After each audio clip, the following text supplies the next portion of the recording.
I'm Nicole Crane, and this is the final promotion for Exquisite for a while, at least on my Facebook channels. So, quick housekeeping before we jump into the juicy topic of how men already think you're perfect. Let's see, tomorrow I have a free webinar on giving yourself permission from your higher self. This really helps you align your subconscious with your desires and goals. If you're having like any blockages or struggles where like you keep chasing something and you feel like you're not getting anywhere with it. And it's also really healing for if your environment, whether that's society at large or your family or your religion or your friends group, don't support your goals and the achievements that you'd like to succeed at, it kind of clears away some of that guilt for marching to the beat of your own drum and whatnot. Because I know, like, regardless of what we say, that like we don't give a shit what anyone thinks and we're unique individuals and I do what I want, like we do care about that stuff. So it's a process to kind of get everything in alignment, like all your conscious, subconscious, unconscious, whatever desires, like on the same page. So it's really beautiful and it's free. If you can make it live, that would be amazing. But if not, if you sign up for the webinar through the link, you will get access to the recording after the fact as well. All right. If you have any questions about Exquisite, also both the one-on-one coaching package, which is 3-month package, and the 9-week coaching package, which is pre-recorded stuff, group Q&A stuff, and some free bonuses if you attend the webinar. It also like is spread out over 3 months, even though it's only 9 active weeks. We take break weeks in that program. Those are both final call on Friday. That's like the last time that I'm taking payments for those until, like, this is the last launch of those programs until 2020. With the 4-week program of Exquisite, it's kind of the starter pack abbreviated version. That's going to be launched twice more before the end of the year. So keep an eye out for that if you're interested in that. You're just not ready to jump in starting on Tuesday of next week. And if you have any questions, just let me know. I'm not going to bombard you with links today because if you want it, you'll ask for it. All right, so part of the reason that I am just wearing moisturizer and eye cream and no makeup is because for the right man, this is all we need as women. Like a quick humble brag, it's not really that humble, but it is a brag. The first rock star that I ever slept with, I met when I was wearing a sports bra. So if it's a good match and it's kind of meant to be, like you don't have to have all this like extra fluffy shit. Like you don't have to have the right shoes and the right bag and the right clothes and the right soundtrack and the right hairpiece and all the makeup and all this shit, right? Like, I'm studying Understanding Men by Alison Armstrong. I took her Living the Queen's Code program, and then I got access to Understanding Men, which I'm currently like charging through to try to make the deadline to get all my stuff done. But it's just fascinating. So one of the biggest surprises is that men are kind of endlessly fascinated with women. And I mean, this goes for women who are sexually attracted to women too, obviously. We're a little bit pickier, like no offense to us, but specifically speaking about men, they kind of see past all the flaws. Like women, our survival instinct is to nitpick everything and to like make sure that like, you know, being in gatherer mode, we want to make sure that like the berries aren't poisonous. But men are like typically more in hunter mindset. And I mean, it's really tricky and complicated, which is why I love that Alison kind of refers to hunter-gatherer, warrior kind of mentality, because I don't feel like modern women necessarily fit into the typical masculine feminine dynamics always. So a lot of women, due to multitasking and like being part of the working world, are highly hunter oriented. So And we have like, unfortunately, like a lot of testosterone in order to like fight our cortisol response to all this like anxiety and shit. I mean, of course men do too, but like their systems run testosterone a lot more cleanly than women's engines, so to speak. So it's a tricky thing. Anyway, I don't want to get all nerding out on brain science. Sorry about that. The whole point is that in hunter mode, men tend to overlook things like big, huge moles and age spots and like what like height you are and if you have shit stuck in your teeth and if you have makeup like raccooning down your face, you know, like sometimes you'll get home and you're like, why didn't anyone say anything? It's because our friends are bitches and the men that we're hanging out with are just like dazzled anyway, and maybe they think it's like a fashion choice or they don't even notice at all because they're just like, oh my god, your eyes are so mesmerizing and beautiful, and they legit don't even notice the makeup faux pas. So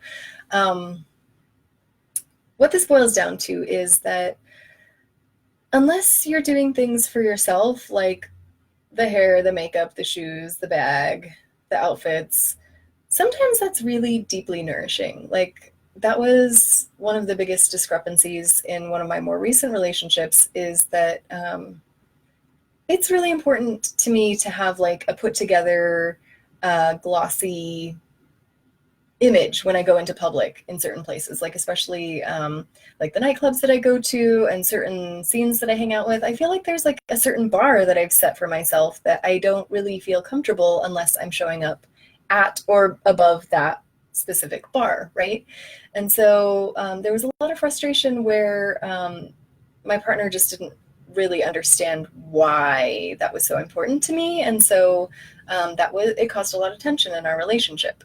So aside from that kind of misunderstanding, which like in retrospect and with everything I'm learning, I realized that a lot of that is miscommunication. Like I wasn't able to articulate that like by him providing me time and space and focus to get ready to that level, and also like really committing to like showing up at a specific time, or if the time was going to be kind of like all over the place, being really patient about like sitting on my couch until I'm a perfect 10 and I'm ready to leave the house, right? And like being willing to show up late to things, which I'm perfectly fine with. It doesn't stress me out at all. But I mean, there are many, I'm not going to put a number on it. I almost like said dozens. Okay, so dozens. There are dozens of people out there that like I've really stressed out, whether they're friends or lovers, by me being super comfortable being late to like basically everything.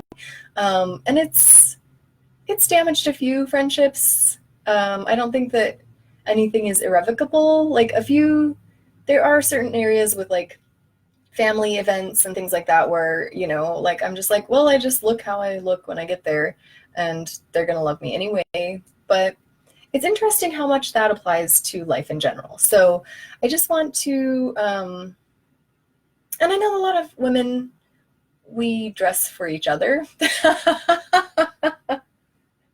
Like this is so true at work. Like I don't agree with and I don't love the things that work for me as far as like money makers, but I do them anyway because sometimes I'm just like, all right, we're gonna pull our big girl panties on and clip in the pigtails because that is a crowd favorite, and like we just do what we have to do, right? Like I mean, that's kind of a weird example because like sometimes I am in the mood for pigtails. I'm like, I'm only gonna like be able to pull this off for a couple more years, so I better like enjoy it while I can, right? So but that aside, like a lot of times the only reason that I really spend as much time on my hair and makeup as I do is because I want to look good for my coworkers and I want them to be like, oh my god, I love your new wig, or holy shit, what color is that lipstick, or like whatever, you know. So dressing for women aside, like I think that we are so mean and so critical on ourselves. Like, oh, when I get that boob job, then I'll get the right man and I'll settle down and get married. Or like, oh, I broke a nail, so I have to cancel this date because this guy is like never going to propose to me if I show up looking like that.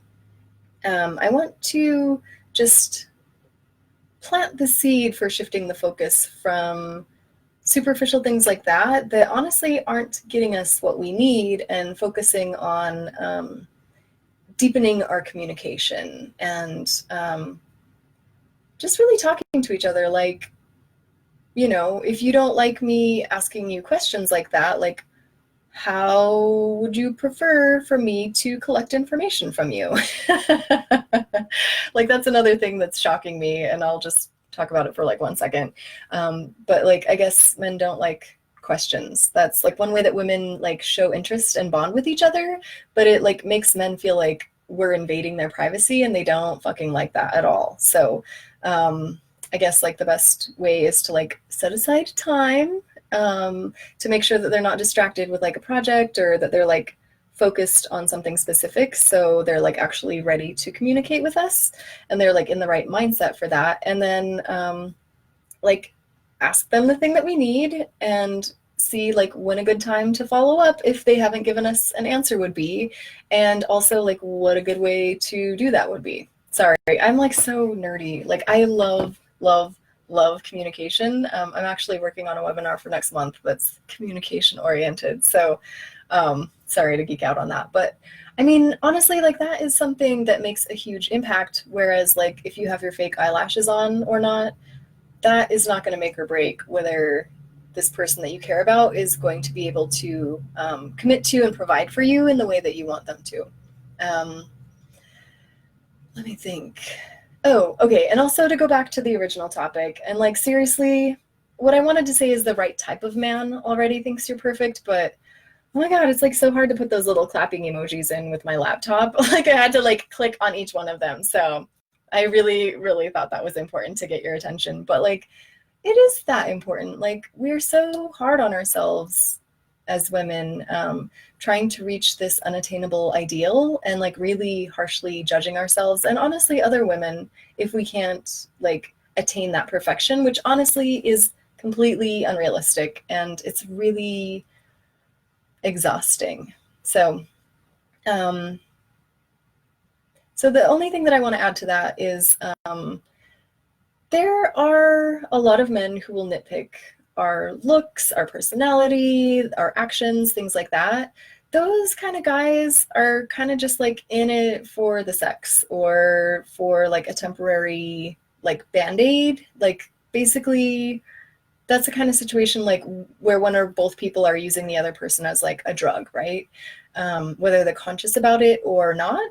And if you're fine with that, like if you just want to hook up with people and like it's actually better if they don't get emotionally attached to you, then if you want to put the time and energy into like superficial things, then if that's fun for you, I totally don't judge at all. But in the realm of like cultivating trust and like long-term commitment and long-term friendships and relationships, if that's kind of more what you're into, it is more important to actually connect with the person, instead of these like tricks that we've learned from like Cosmo and just like sitcoms and TV in general, where it's like, this is how you get a man. You know, it's like, honestly, it's just as ludicrous as those like fattening supplements from the 50s. It's like, this is what a man wants. A man wants a curvy woman. It's like, no, a man wants somebody who like pays attention to them and that they can like have sex with, because that's like a super deep, nourishing supplement for their life and their energy levels and their ability to produce results, which is super important to them, right? So, and that's a whole other topic. So if I'm like teasing these little tangents and you want to know more, like, let's chat, because I love this stuff. I'm like so I don't know, it lights me up, obviously. But so if you want those more superficial relationships, I'm not judging by any means, but if you really do want to connect and have someone meeting your needs and helping you take care of your things and building a future together, and like really deeply investing in you and your relationship, and making you feel loved and cherished and safe and taken care of, the right kind of man already thinks that you're perfect. Like he looks at you and he's just blown away, and he's looking for little ways to like impress you and take care of you and make you happy. So, oh God, like I can't recommend Alison Armstrong enough. Like she said, if she could only like ever do one program, it would be understanding women. So whether you're a man or a woman, like it's really not that expensive, especially like honestly compared to my stuff. So not to promote somebody else, but like it's really fascinating stuff. But like, oh my God, just like the insight that I'm getting into men from understanding men is like radically shifting the way that I view the world, honestly. And I do feel a lot more empowered, and I feel safer to empower other men. I feel safer to empower other women. And honestly, like I don't feel as combative with men. So not only am I safer in my own body, but like the interactions that I'm having with men, I actually am able to see that things that I would have interpreted as a threat previously are actually them trying to look out for and provide for and take care of me, even if we're complete strangers. So it's really, really fascinating when I understand the mechanics of like what actual unhealthy men look like, and accepting that like most men are healthy for men. We just gauge them as like women. And so if I'm not judging men as like being a woman that's like misbehaving that needs to be punished, then I can just appreciate how glorious men are in their natural element, and like what their natural tendencies can provide for my happiness and my goals and my achievements and my lifestyle. It's really, really, really cool stuff. So just trying to think if I have any final thoughts. I mean, I feel like I'm like putting everything in context and not directly talking about how men think you're perfect, but like it just like from the perspective that I have now, it seems like such a fact. But yeah, I guess the only thing that like the one thing that I do want to make sure to clarify is that not all men are trying to have sex with us. I mean, there's so many that like if they had the chance and that was on the table and like we were excited about it, they'd probably oblige us, right? Like let's not like sugarcoat things. Let's be real here, right? But I think that like a decade ago, I didn't believe that men were capable of being kind and generous with me without having that expectation. And I mean, to be fair, like I had some really scary experiences in young adulthood that kind of like taught me that, right? But I kind of like took those like isolated incidences and like applied them to all the men that I know. And now I'm seeing like the error in those ways. And I'm just like so sad and in mourning for the chances that I lost to have a deep friendship and connection with these men who were like genuinely trying to make me happy and provide for me and take care of me. And they wanted to invest in me blossoming as like a successful human being. And it had nothing to do with sex. It had nothing to do with romance. They just have such generous spirits, right? So that's like the one fascinating thing is that when we give men the chance to be providers and to be protectors, without that fear of like waiting for the other shoe to drop. Like for me, I'm just like playing this little experiment where I'm like legitimately like,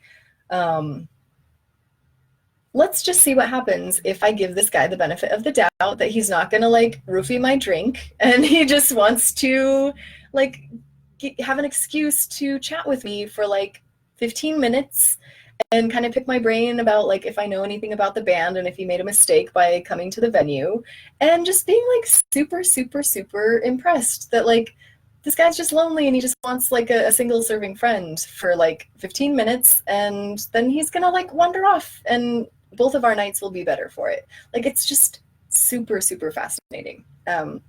So that is just like another example of like how not just men who want to be our partners and our boyfriends and our husbands and our lovers, like other men besides those already see that we're perfect too, and they just like really celebrate how we naturally show up as women, even when we're like completely anxious and neurotic and like frantic and crazy, right? Like they kind of love that, even though they don't love when it like gets in the way of their own personal goals and achievements, right? Like if there's an easier, softer way for us to like coexist, that's ideal, of course. But like it's so interesting to just see how like how far out of their way so many men will go to just like provide a good experience for us. So okay, I'm like going on 20 minutes. I usually don't let my live streams go that long. But if you have any comments or questions, or you want to dive a little bit deeper into any of these ideas, please reach out to me. Like I would love to share that with you. And I will see you next week, either here on my page or in my group. So I'm sending you lots of love. Have a great night, everyone. Mwah. Bye.